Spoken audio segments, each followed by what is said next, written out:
All right, welcome. It is March 31st, 2022, and this is our bi-weekly CSI Secret Store call. As a reminder, this call falls under the CNCF Code of Conduct. If you're not familiar with the Code of Conduct, please visit our upstream repo and view the Code of Conduct file, and that'll give you all the information on how to interact and participate in these meetings. All right, with that, we'll go ahead and jump into the meeting. I don't see any announcements, or if anyone has any announcements that they want to say, please go ahead and do so at this point. If not, I think, Dan, you have the only item under discussion. And with that, I will open the floor to you and open up your link, and let's talk about the sync options with the demo. So it looks like you're gonna give us a demo today, is that right? Yes. I'm hoping, having some weird internet issues today, but if I can share my screen and everybody can see it, I think we'll be in good shape. Okay, let me bump you up here to be able to share. Okay. Let's see. Do I have to rejoin? You should have share permissions. If not, let me know. But I believe I have given you the power to do so. Okay, so I need to share on, I'm joined on 2 accounts right now. I need to share on the Dane_Murphy. Okay, I got you. 1 second.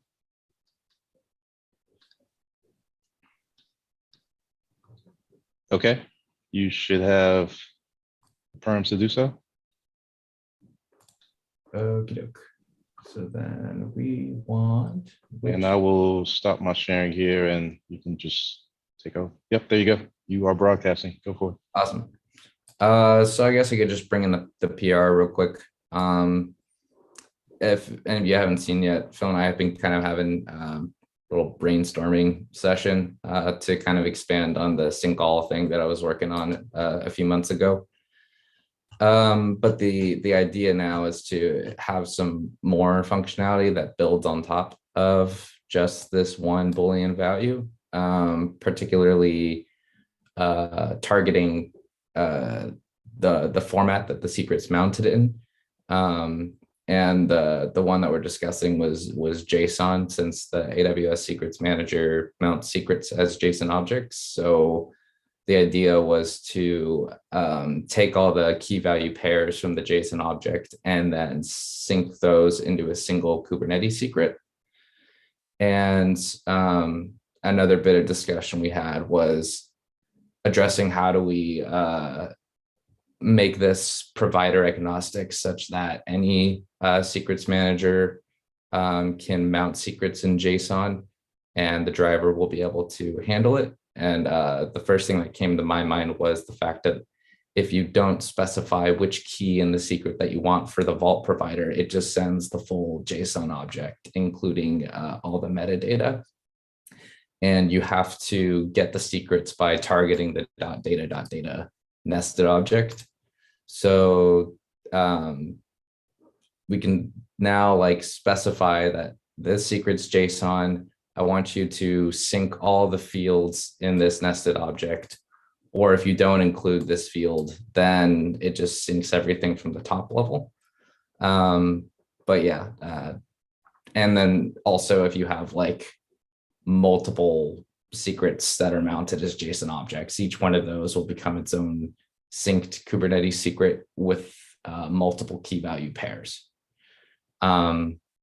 So I have like a ton of examples listed in the PR if you guys like want to have a look, but I could just demo like the regular opaque type. So I have a vault server and provider running locally with this database secret, and it has 2 key value pairs, username and password. And the goal is to take into consideration the fact that if we don't specify a secret key in the object parameters in the SPC, that we can take advantage of the fact that it's mounted as a JSON object and sync each of those key value pairs.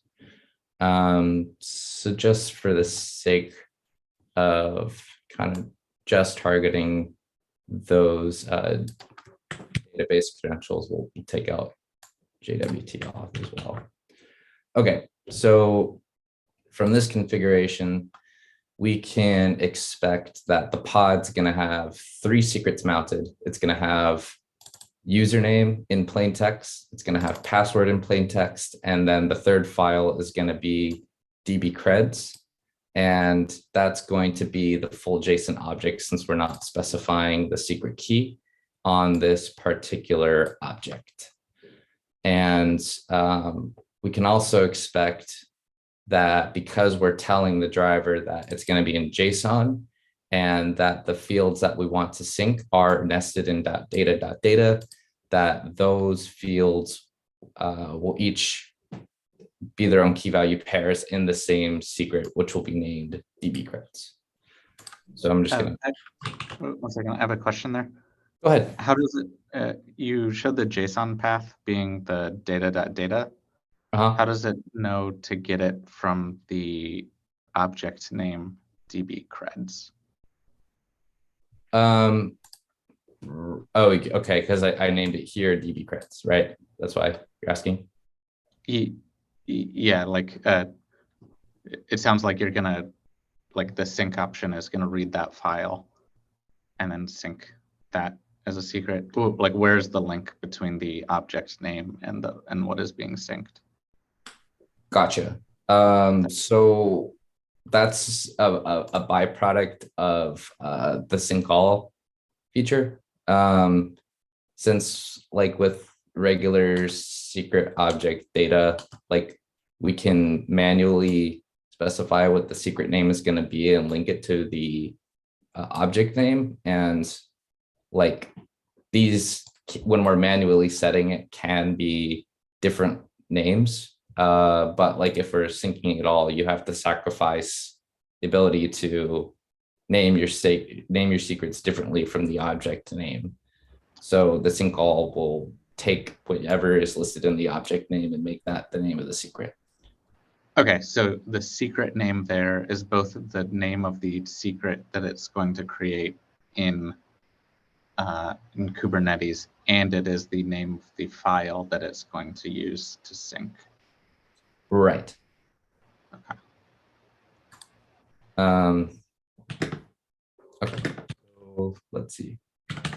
We'll go with the opaque.yaml. Wait for it to run. And to touch back on what Tommy was mentioning, so it has to be the same name. Is that a true statement? Like the object name and the secret name, I'm assuming? When sync all is true, yes. Okay. And I can go into more detail on that because I did want feedback on one of the ways I handled doing that, especially with the nesting of the secret further into the file system. I'll touch base on that as well because I do want feedback. So then we can check our secrets. So yeah, you'll see the naming come up here. So sync all is true, and it's the name of the secret's based on the object name. And if we start nesting, we need to handle like that slash. We got to change it to be hyphen separated, or at least that's how I handled it. So we have those two secrets there, and then we have dbcreds, and then I'll just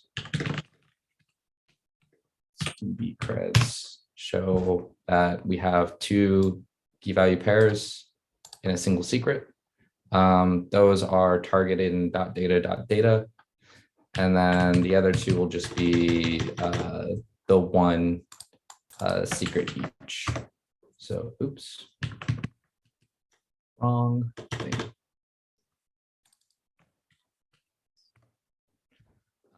Yeah, so for the password, we just have the 1 key value pair, and then the same would be true for username. And the rest of the examples are pretty much the same. So I don't feel like I need to go over all of them, but those were like the main features added with sync options. Could I see the secret provider class? Because I guess I missed what was happening with the does the I thought when you showed the database one, like object name or no, sorry, like the database username, does that have a data field within it? That first secret? Let's see.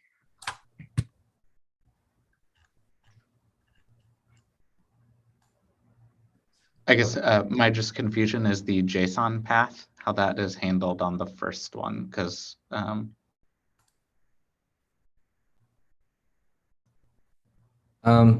where secret key is specified. Yeah. Could you repeat your question? Sorry, I want to make sure I understand it. So to the driver, that first, like the objects right there, I should pick out the database username, right? And then put it into a file called database/username. Yes. Right. Is the JSON path, right? But that file on disk is just going to be username. It's not going to be a JSON formatted. So I'm curious how the JSON path on the sync options is handled when the file is not actually JSON. Right. Okay. Got it. Yeah. So these two fields, format and JSON path, are like, they do follow the hierarchy here. So like the top level format option will be inherited by everything listed in objects unless specified within this secrets list. So for this DB creds one, I knew it was going to be JSON, so I needed to specify it was going to be JSON. Otherwise, it would have just been sunk as a plain text JSON object. Okay. So sync all meant sync all three of those individual, but then you had more specific, hey, for the DB creds object name, treat it as a JSON file with a JSON path. Okay. And this plain text at the top level, that wasn't needed. That's the default, just being verbose for the sake of the example. This looks good, right? Like I on a high level, I have two comments, right? So one is, I think as part of this feature, we are adding two things. One is we are providing an option to sync all. Like that's what I thought was the initial PR, but then also the line 27 to 30 in the SPC is basically adding something like templating. So as a user, I'm giving a template to say like, hey, this is what the structure of my secret is. Can you go parse through it and extract just a single value that I need, right?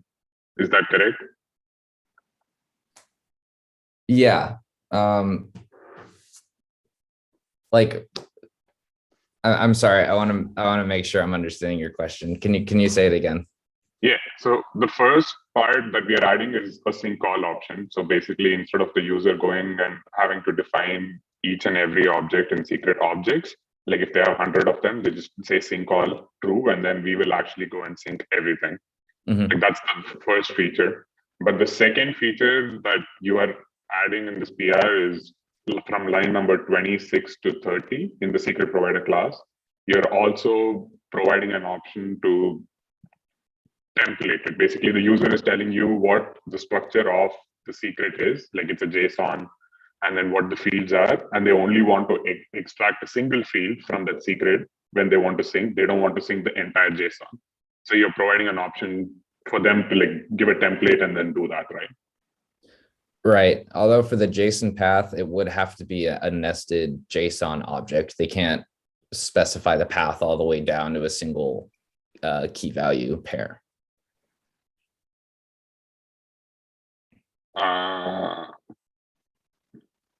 So when you say nested JSON, So actually, I have Meaning a the question on the. JSON has to have multiple objects inside it, right? You can't Yeah. target a particular object inside the JSON. Is that what I'm understanding? with .data, we are basically getting the data key, right? Like, so you're saying if data has another JSON in it, you're saying we cannot target that. Yeah, like it would have to be some targeting .data. It's expecting this to be an object. It could be an object with one key value pair, but it can't be like, I can't put .data. Password. Right.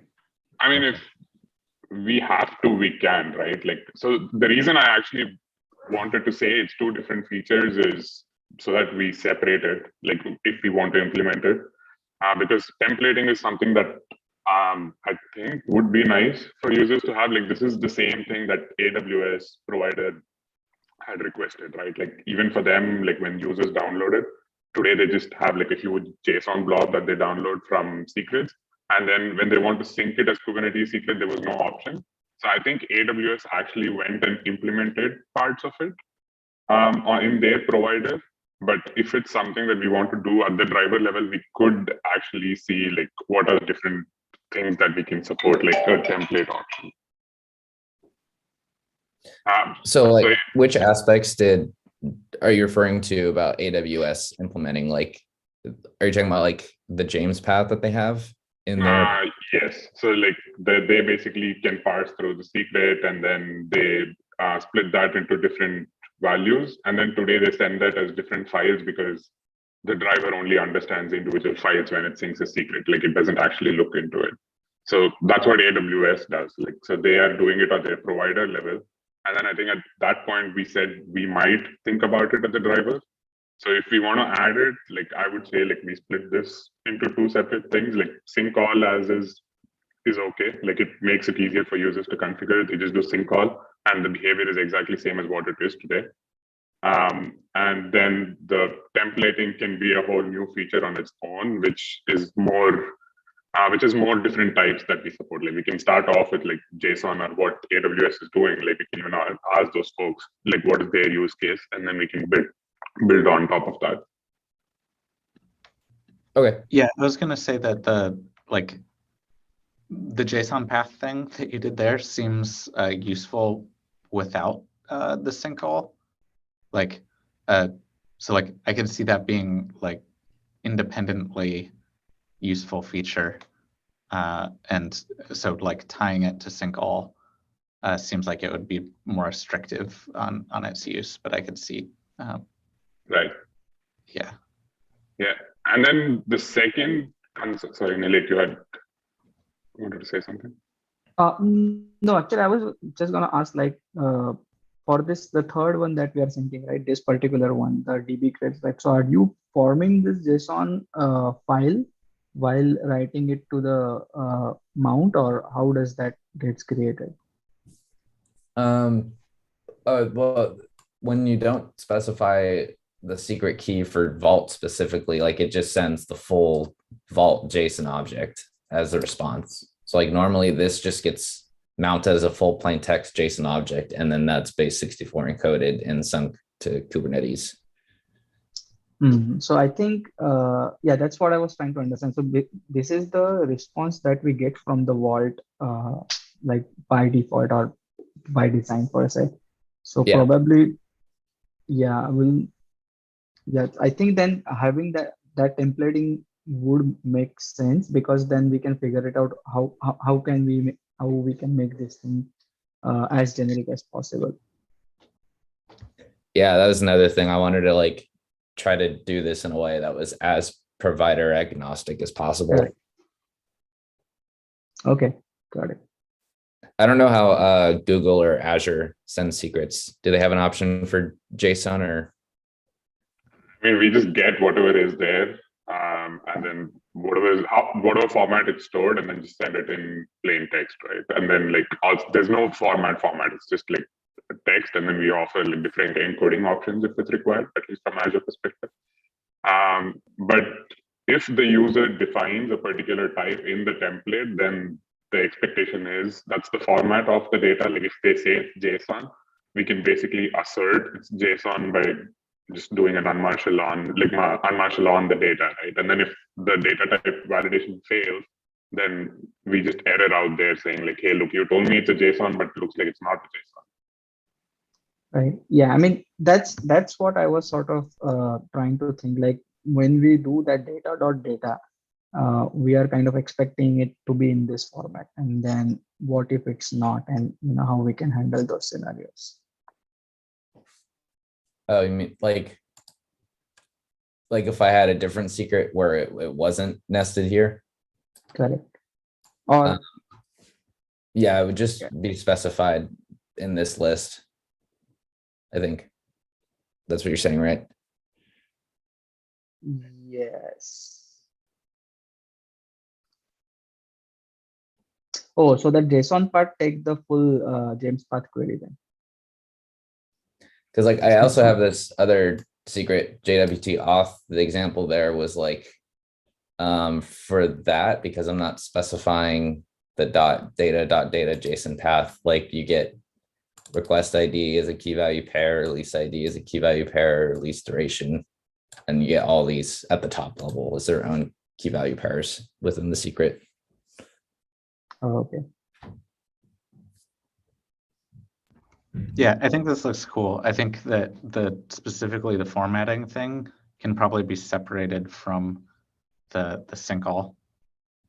Is my major comment there, so that like, because I could see wanting to do that, but not needing to, like, having to specify one option just to get the other option to work could be confusing. So Yeah, I had the same thing. And then my second concern is around the naming. So like if you have the nested paths today, I think you're just converting the slash to a hyphen, right?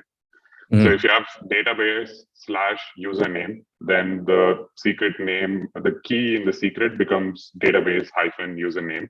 But what happens if they actually have a secret which is database hyphen username? So they have a database slash username and database hyphen username within the same secret provider class. Right. I think You mean that's like, where you get a conflict. you mean like that, or? No, like, so the first one is just database slash username, and then the next secret object doesn't have database slash, it's just database hyphen username. So the first one also gets converted to database hyphen username, and then the second one that the user explicitly provided also becomes database hyphen username. If the key itself was database username in Vault, and then we nested it like database slash database username, then it would be like a chain of hyphenated naming, like database slash username. Yeah, I'm saying if there's no nesting, right? Like for the first one, you have, so you can, so in the line 12, it's just database slash username.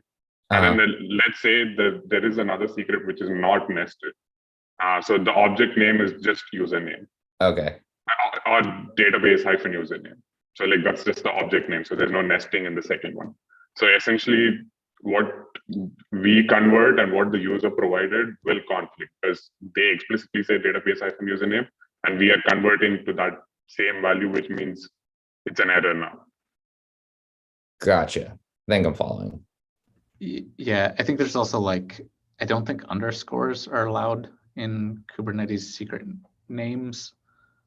So there's a few things on the mapping of like the file name to the secret name, where I think implicit conversion may be dangerous, sort of like we may want to allow more explicit mapping. So that like if the user knows that there's going to be a conflict, they can explicitly choose how to resolve that themselves rather than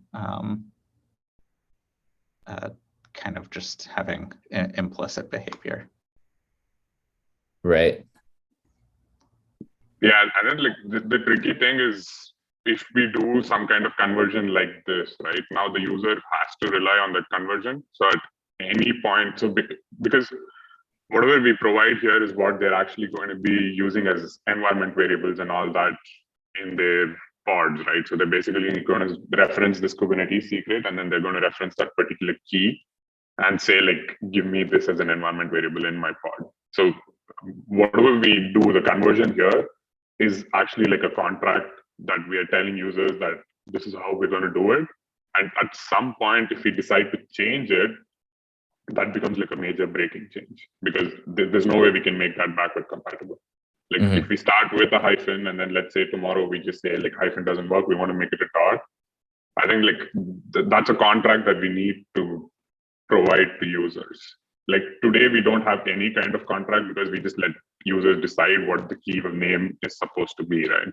Like we tell them like, hey, look, I don't want to make any decisions because like I don't know what the format you need is. Like you just give me a key name and I will just put it in blindly. And if that error is out because Kubernetes doesn't allow me to, then I'll just throw an error. Gotcha. Yeah. So I think that part is a little tricky. Maybe that requires a little bit of hashing out. Like, do we want to have that contract? Well, I mean, I like what you were saying before, like the idea of being able to be specific for secrets that the user knows are going to conflict. Because like I'm imagining for the most part, like the user should be able to, if the user understands the functionality, that like they should be able to name these in a way that wouldn't create conflicts, but like there should probably also be a way that allows them to be more specific and have more control for those like special cases where they need it, which this current implementation doesn't take into consideration. So like, yeah, I think that's like worth wrestling with for a bit. See if I can. It is tricky though. Like I noticed that particular aspect of this feature was tricky. So I would need some time with it. Yeah, but I mean, this is really good. Like I think the demo is great.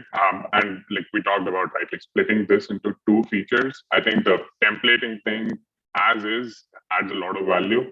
And then we can start with what you have as a separate PR, and then like we can build on top of that to expand the template. So yeah, I'm like, my recommendation would be that we split this into two different things. Like sync all, I think like there's still certain areas that needs to be hashed out.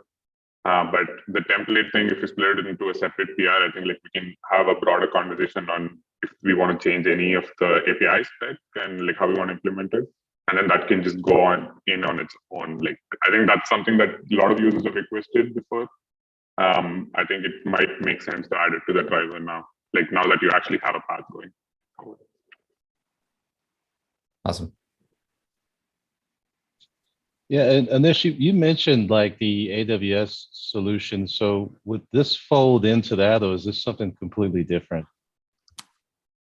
So the idea would be if we support everything that AWS needs and like going forward in a couple of the releases, AWS can just rely on the driver to do it and not have to explicitly do anything on their end. So like they will be able to deprecate it on their end. Okay. Like I think AWS users were asking for it the most because they did have quite a bit of all those JSON formats. And we didn't want to block AWS. So I think like last year when it came up, we told them like, hey, if we don't have a lot of people asking, like you can just do it in the provider for now. And that's fine. So, I mean, I would think of it as just moving it from there to here with making changes to what we think is the right way to do in the APIs. Right? And then AWS can just use that and say like, okay, we don't want to do that when the driver is already doing it, and we'll just use what the driver has. Okay. Like I think that's the format we've been following. Like anything that's immediate or we think helps one provider, we tell the provider you can start it. Like that's the format we've been doing, right? Like providers usually support it in their own way. And then if there is a bigger value to it, then I think we've been adding it to the driver, like either updating the secret provider class to add a field to support it, or basically moving the feature altogether into the driver, like the files being written by the driver, like which Tommy drove was like one big change where instead of each provider doing it, let's have a driver centrally doing it.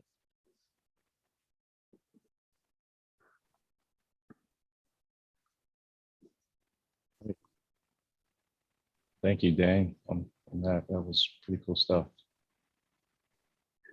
Yeah, it was really cool. Thank you for taking the time to demo the whole thing. Thanks, you guys. Appreciate the feedback. Okay, so that will actually, I'll just share out.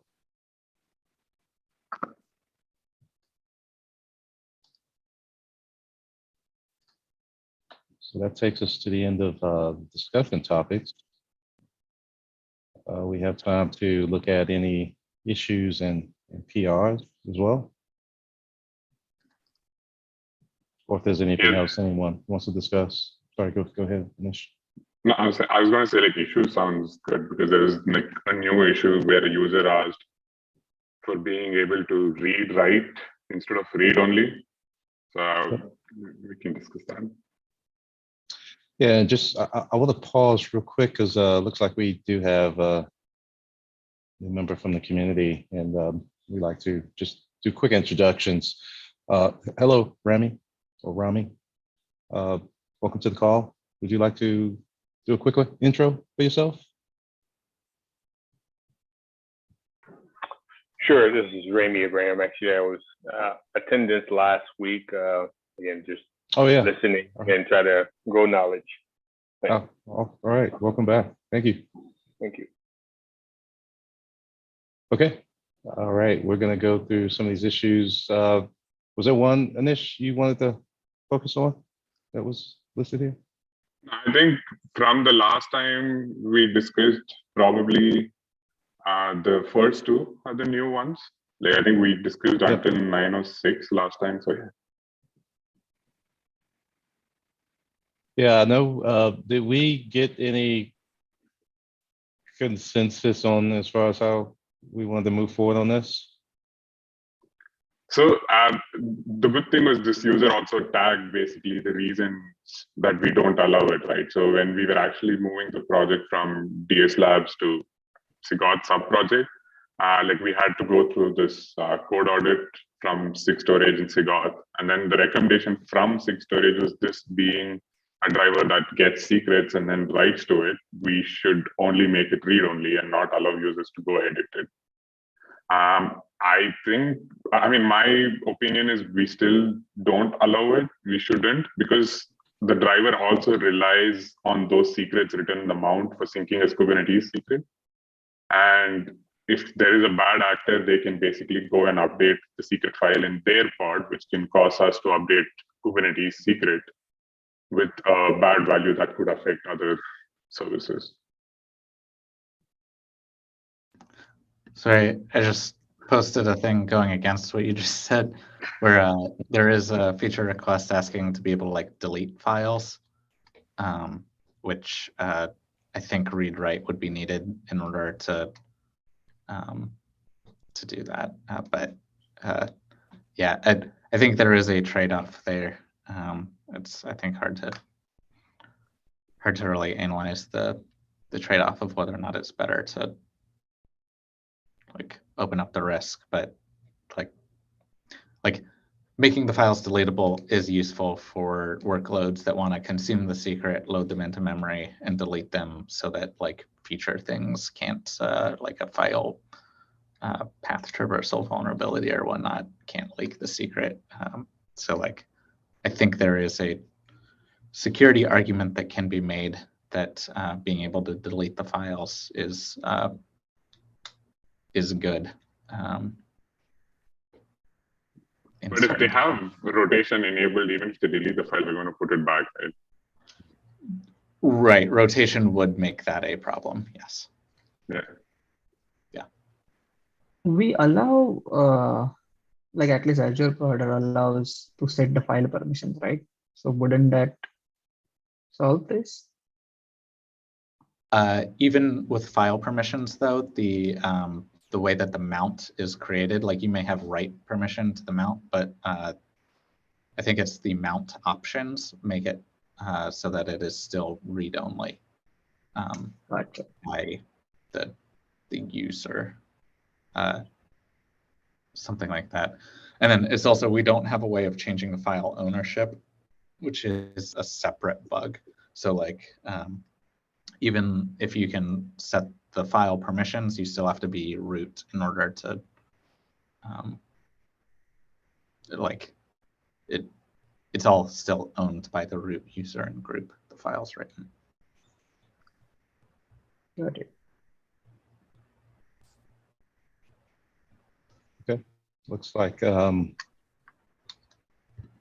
still probably in need of a little more discussion around this before we have something concrete to go forward on. Yeah, I mean, I think that my only concern is we rely on it too. So if the user makes changes, how do we handle that? But also, like, I do see the value in deleting it, right? If they don't have rotation enabled, then they do it, then they can delete it. Okay. That might be a good thing for us to ask is, do they say why they want to write?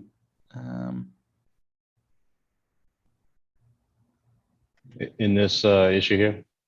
No, I think in the previous one, if you scroll up. Okay, sorry.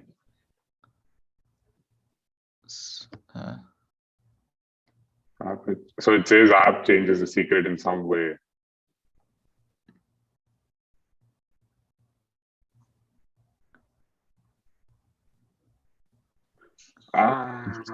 Actually, this is tricky, right? So so the mount is actually not bidirectional, right? So anything that they write in the pod will actually not reflect on the host, and then we read the files from the host. I'm not actually sure the behavior there, so that would be interesting to know. It seems anti-pattern though, like. Yeah, app updating secrets. I think there were some users who asked, like, can the driver update the secrets? I'm not sure if they had the same thought behind that. I'd be interested in knowing the explicit use case here. Like, I think it may be something where like it's you get like a very privileged user account, and then you use that one to then assume an identity of a less privileged account, and you want to write the less privileged secret, right? Like instead of the root one. It might be some, but like it would be interesting to see the actual code that is blocked by this, so that we can better understand it. It seems odd that you want the app to write secret to me instead of just consuming it normally. So I think, like, I mean, from what I understand, they're not writing it to key vault or vault or anything, right? So they basically just want to parse the file and then like maybe edit the file to do something else and then just consume the file that way. So probably like they have like a init container or something that will go and modify it, and then when their actual application comes up, it'll use the modified file.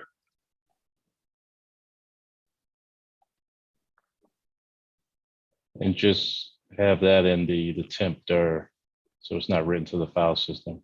Is that right? So like wherever we mount it, basically that mount path is where they'll just go and look at the file, and then they will modify that. But then again, the rotation would. But then do you make it back, do you right? need this project to do that? Sorry. Like if that's just happening at the application level, is that really what this project is for? I think the benefit of this is they basically still do file system stuff. They don't have to implement any cloud provider specific way to get the secret. So like if they have the same file stored in Key Vault and Google Secret Manager, they don't have to go and implement the API, right? They can still rely on the file system. It's probably like that one-off step that they want to do something with that secret, like remove things or add new things in the JSON so they can consume it in their app. But yeah, I mean, we can ask them what really the use case is, like why do they need it to be read-write, like what specifically that they want to do. Okay. Yeah, I mean, one more thing that, I mean, again, the rotation would revert those changes. Right. And that's the same behavior as Cube today. Like same thing, even if you mount a Kubernetes secret and you go update it in the file system, Kubernetes reconciles every minute. So it'll just go and put the old value back.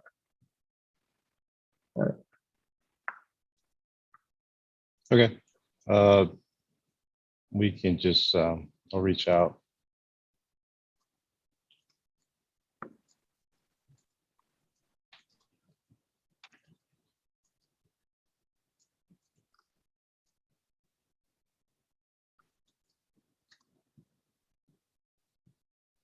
And they respond back.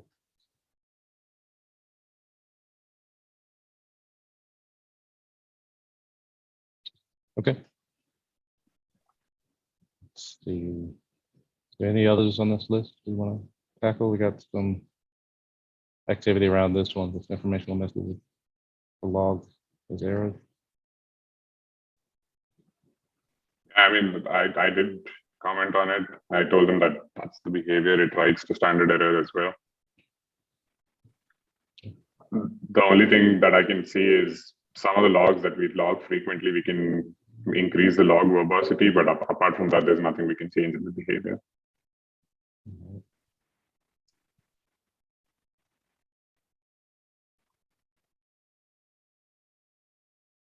So this is you, Nish. Yeah. Yeah, but I mean, I think Tommy is actually releasing 1.1.2 now. So today we'll have that release, which has CVE patches, and then like there was a Helm chat update.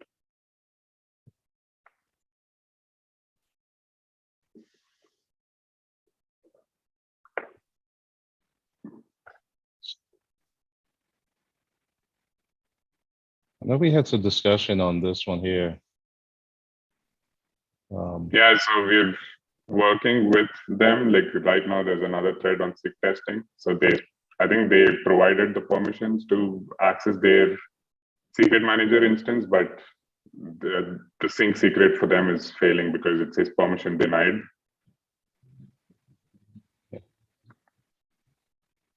But yeah, we did add an optional job that they can test with. And then like right now that optional job is not working because their credentials haven't been synced to the Prow cluster. But once we do this, I think like there's one additional step that we need to add in our provider doc for setup. Like I think when we had initially written the doc for the providers, like the credentials were stored, manually provided, and then it was created by the test infra on call, and then we used to consume it. But we've moved to a pattern where you create a GCP, a Google Secret Manager instance, add your secrets there, and then just use like syncing to sync it to the cluster. So once we actually figure out with this provider, I think we just need to update our doc to say like, if you want to bring your own credentials, then these are the steps. Got it.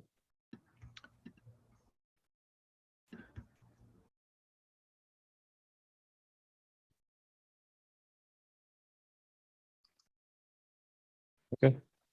I don't know if there's any others here that worth mentioning or discussing.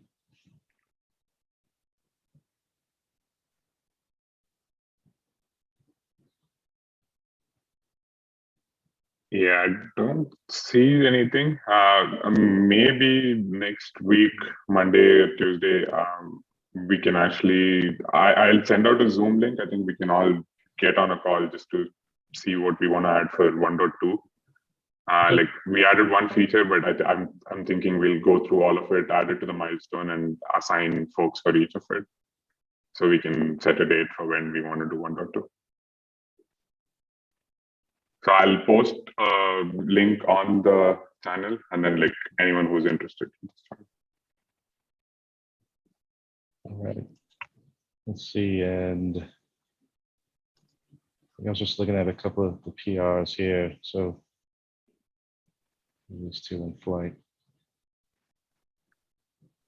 Are these tagged for 1.2?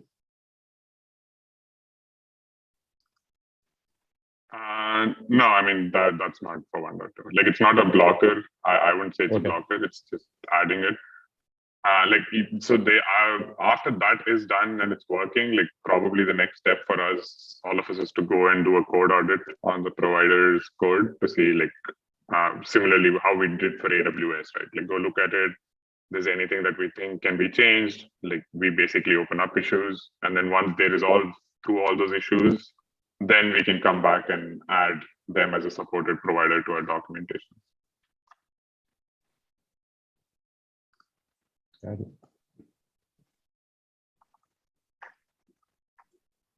Okay. I think we're good triaging through that.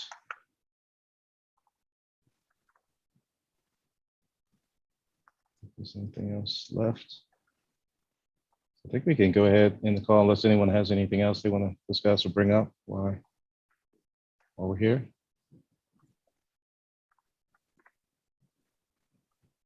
Okay, let's go ahead. So our next meeting, I think that's going to be April 14th, 2 weeks from now. And we will see everyone there on April 14th. That will go ahead and end this one. Thanks, everyone.